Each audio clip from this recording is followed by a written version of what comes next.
Hello everyone, welcome back the online class of physics. My name is Ubaid Rizvi. आज हम लोग physics का lecture number 6 पढ़ेंगे। आज के इस लेक्चर में हम लोग उत्तल दर्पण की सहायता से यूवीएफ में संबंध निकालेंगे। पिछले वीडियो में हम लोगों ने अवतल दर्पण की सहायता से यूवीएफ में संबंध निकाला था। तो आज का वीडियो शुरू करते हैं। डायग्राम में M1 M2 एक कॉन्वेक्स मिरर दिखाया गया है। आप लोगों को मालूम है कॉन्वेक्स मिरर क्या होता है? तो जिसके दबे हुए सरफेस पे पॉलिश होती है और उभरा हुआ सरफेस रिफ्लेक्टेड सरफेस होता है, यानी कि परावर्तक तल होता है। तो ऐसे मिरर को हम लोग कॉन्वेक्स मिरर कहते हैं। तो यहां पर एक कॉन्वेक्स मिरर दिखाया गया है जिसका पोल P है, सेंटर ऑफ कर्वेचर C और फोकस पॉइंट कैपिटल F है। इस कॉन्वेक्स मिरर की प्रिंसिपल एक्सिस पर, यानी कि मुख्य अक्ष पर, एक बहुत छोटा ऑब्जेक्ट, एक सूक्ष्म वस्तु O रखी है। यानी कि कॉन्वेक्स मिरर की प्रिंसिपल एक्सिस पर एक छोटा सा ऑब्जेक्ट, यानी कि लाइक ए पॉइंट, बहुत छोटी वस्तु है, वो O रखी है। हम लोगों को मालूम है किसी भी वस्तु की इमेज बनाने के लिए कम से कम दो इंसिडेंट रेज को आपस में इंटरसेक्ट करना चाहिए।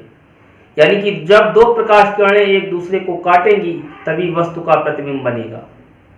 किरणें तो बहुत आती हैं, किरण नहीं पूरा किरण पुंज आता है, लेकिन हम समझने के लिए सिर्फ दो रेस को ही ड्रॉ करते हैं। तो यहां पर देखेंगे एक सूक्ष्म वस्तु O रखी है, इससे एक प्रकाश किरण 0 डिग्री पर, यानी कि इंसिडेंट एंगल जो है वो 0 डिग्री पर आती है और पोल से इंसिडेंट होती है, पोल पर इंसिडेंट होती है। अब जब इंसिडेंट एंगल 0 है तो रिफ्लेक्टेड एंगल भी 0 हो जाएगा। ये चीज हम लोग पहले ही पढ़ चुके हैं, क्योंकि angle I is equal to angle R। तो देखिए ये इंसिडेंट रे पोल P से परावर्तित होकर उसी रास्ते में वापस लौट जाती है और ये रेज इस तरीके से सीधी वापस आगे चली जाती है। दूसरी किरण किसी कोण पर दर्पण के किसी बिंदु A पर आपतित होती है। अब इस आपतित प्रकाश किरण जिस बिंदु पर आपतित होती है उस बिंदु से वक्रता केंद्र C को मिलाने वाली एक रेखा खींच देते हैं। यह रेखा उस बिंदु पर अभिलंब यानी कि नॉर्मल का काम करती है। तो देखिए बिंदु A से C के मिलाती हुई एक डॉटेड लाइन खींची, ये पॉइंट A पर एक नॉर्मल का काम कर रही है जिसे n डैश से रिप्रेजेंट किया गया है। अब परावर्तन का पहला नियम कहता है आपतित प्रकाश किरण अभिलंब के साथ जो कोण बनाती है उसे आपतन कोण कहते हैं, यानी कि इंसिडेंट एंगल कहते हैं। तो यहां पर ये इंसिडेंट रे, ये देखिए अभिलंब के साथ यानी नॉर्मल के साथ जो कोण बना रही है, इस कोण को हमने थीटा मान लिया। अब ये आपतित प्रकाश किरण थीटा कोण पर आपतित होती है और यहां पर दर्पण के पॉइंट A से परावर्तित हो जाती है। अब ये परावर्तित किरण अभिलंब के साथ जो कोण बनाती है उसे परावर्तन कोण कहते हैं। अब परावर्तन कोण सदैव आपतन कोण के बराबर होता है, इसलिए ये एंगल भी आपका थीटा हो जाएगा। अब यहां पर समझने वाली बात यह है कि एक रेस जो 0 डिग्री पर आपतित हुई थी वो परावर्तन के पश्चात उसी मार्ग पर वापस लौट जाती है। अब दूसरी रेस जो किसी एंगल पर गई थी वो भी परावर्तित हो जाती है। अगर हम इन दोनों रेस को अब देखें तो ये रेस इधर जा रही है, ये रेस ऊपर जा रही है, ये रेस एक दूसरे को कभी भी इंटरसेक्ट नहीं करेंगी। जब इंटरसेक्ट नहीं करेंगी तो इनकी इमेज भी नहीं बनेगी। तो हमें याद रखना है कि कॉन्वेक्स मिरर में हमेशा जो इमेज बनती है वो वर्चुअल इमेज यानी कि आभासी इमेज बनती है। तो यहां पर देखते हैं कि ये रेस तो इधर चली गई, ये रेस ऊपर चली गई, इनकी डिस्टेंस लगातार बढ़ती चली जाएगी, तो ये एक दूसरे को इंटरसेक्ट नहीं करेंगे। ये रेस नंबर 1 जो ध्रुव पर परावर्तित होकर वापस जाती है वो सेंटर ऑफ कर्वेचर सी से आती हुई दिखाई देती है। अगर रेस नंबर 2 को हम बैक ट्रेस करें, पीछे लाएं, तो ये प्रकाश किरण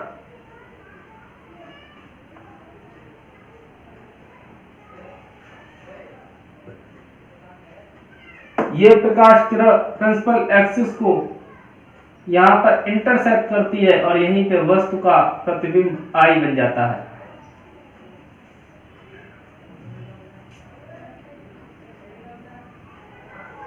अब देखिए इस एंगल को हम लोग अल्फा कंसीडर कर लेते हैं, अल्फा मान लेते हैं, और यहां पर पॉइंट ए से मुख्य अक्ष पर एक नॉर्मल ड्रा कर देते हैं।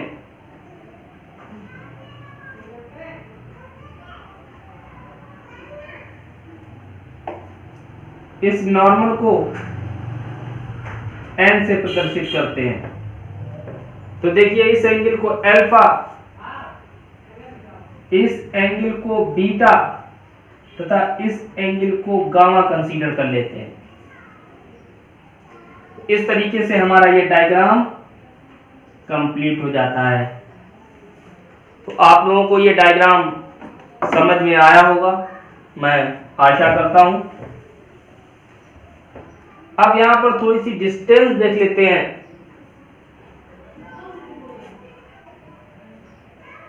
तो ध्रुव P से जो वस्तु की दूरी होती है उसे u से लिया जाता है, तो ये डिस्टेंस हमारी स्मॉल u हो जाएगी।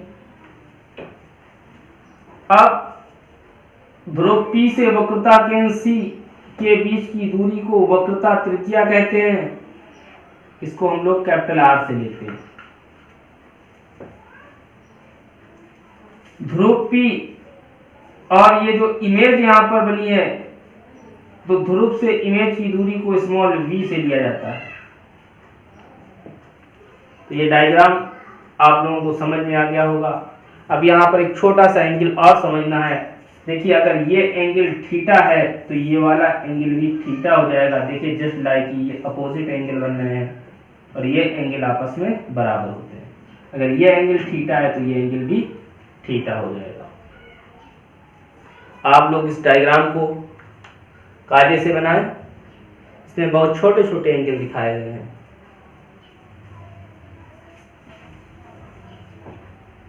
अब हम लोग इसके डेरिवेशन पे चलते हैं।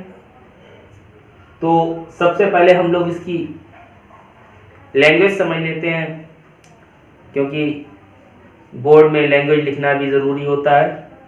थोड़ी सी लैंग्वेज लिखना ज़्यादा ज़रूरी है। तो यहाँ पर देखिए बहुत सारा लैंग्वेज है।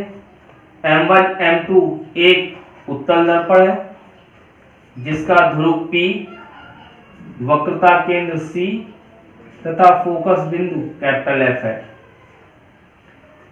उत्तल दर्पण की मुख्य अक्ष पर एक सूक्ष्म वस्तु O रखी है जिसका आभासी प्रतिबिंब I बनता है।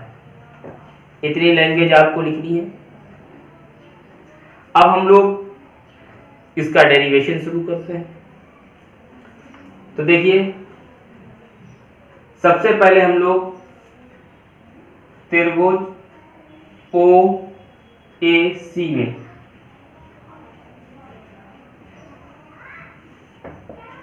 देख लीजिए OAC ये त्रिभुज बन गया। ये पॉइंट हमारा O हो गया, ये पॉइंट हमारा C हो गया, ये पॉइंट हमारा A हो गया। यही एंगल हमारा बना है। देखिए ये एंगल हमारा अल्फा है, ये एंगल हमारा गामा है और ये एंगल हमारा थीटा है। आप लोगों को ये अच्छे से समझ में आ रहा होगा। अब यहाँ पे फार्मूला लगेगा, त्रिभुज के दो अंतःकोणों का योग उसके बाह्य कोण के योग के बराबर होता है। तो अंतःकोण है अल्फा प्लस गामा। अब अल्फा प्लस गामा ये एंगल जो होते हैं वो थीटा के बराबर होते हैं। तो यहाँ पर हम लिख सकते हैं theta is equal to alpha plus gamma और इसे इक्वेशन नंबर 1 डाल देंगे।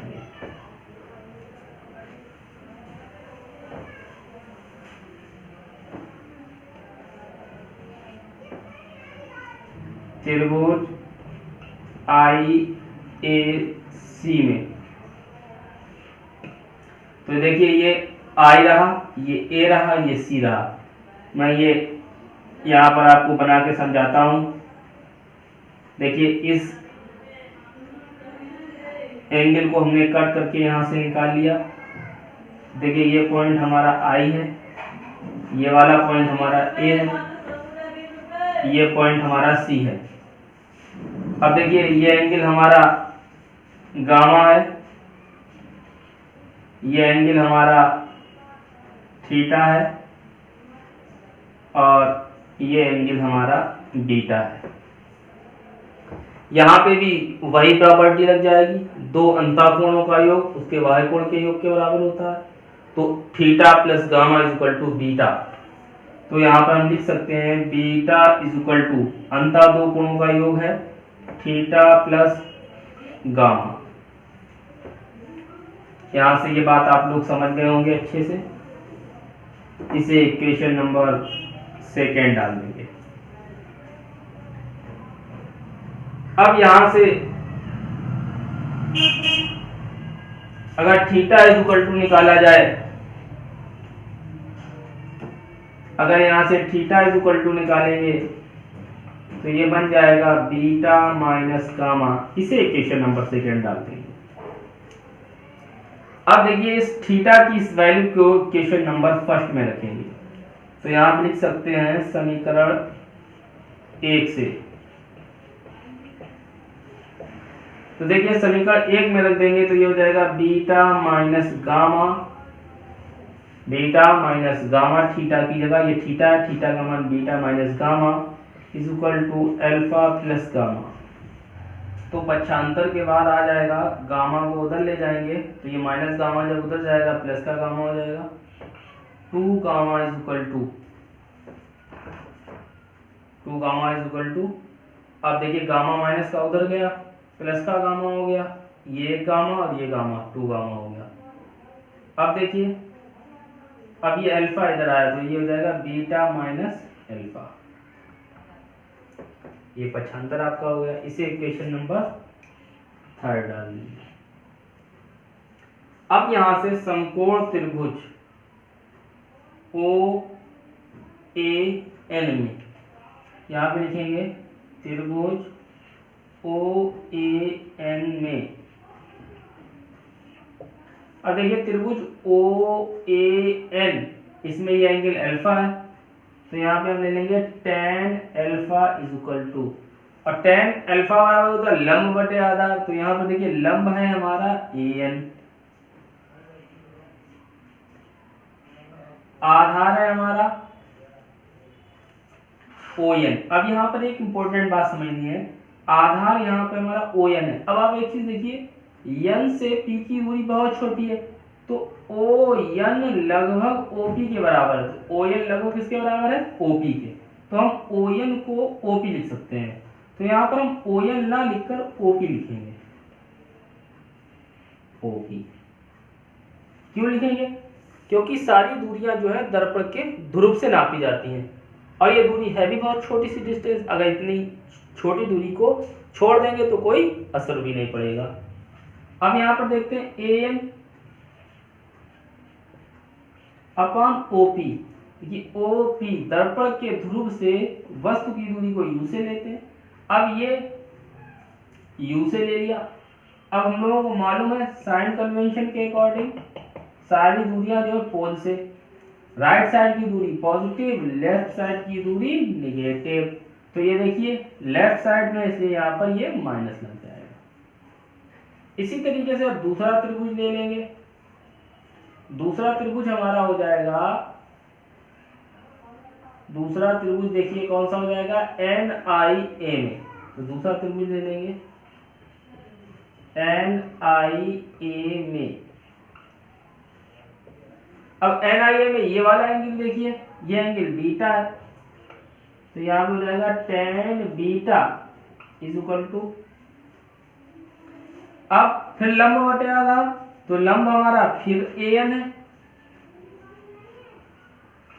तो आधार हमारा है NI, लेकिन फिर वही काम करेंगे, NI लगभग PI के बराबर है, तो यहाँ पे हम लोग PI लिख देंगे। अब देखिए AN को ऐसा ही लिखा जाएगा। अब PI दर्पण के ध्रुव से प्रतिबिंब की दूरी को V से लेते हैं। अब देखिए ये V राइट साइड में, इसलिए पॉजिटिव V आ जाएगा।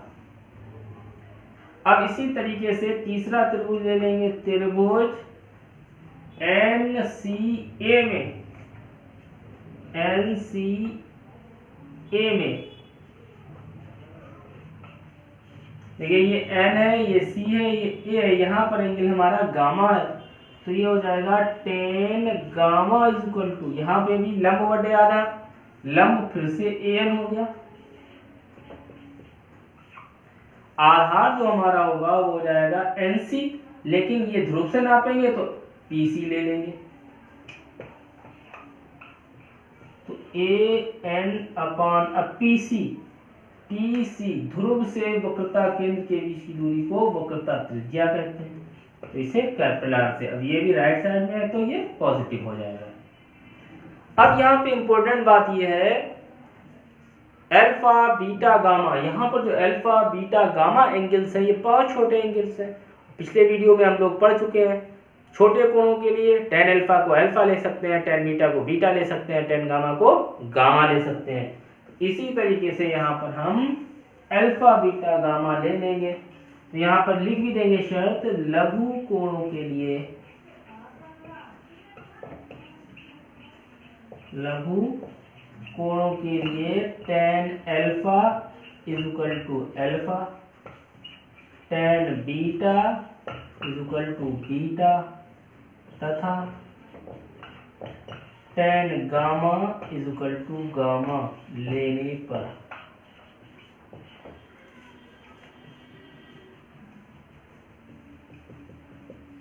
तो देखिए ये अल्फा बीटा गामा की वैल्यू जो है हम इक्वेशन नंबर 3 में रख देंगे, तो यहाँ पे लिखेंगे समीकरण 3 से। तो देखिए समीकरण 3 हमारा क्या है, 2 gamma is equal to beta minus alpha, 2 into gamma, अब गामा की वैल्यू है AN अपॉन R, तो यहाँ रख देंगे AN upon R is equal to, अब यहाँ पे बीटा है, बीटा की वैल्यू है AN अपॉन V, तो यहाँ पे रख देंगे AN upon V minus alpha, alpha की वैल्यू है हमारी AN upon minus U, minus minus यहाँ पे क्या हो जाएगा प्लस AN अपॉन U।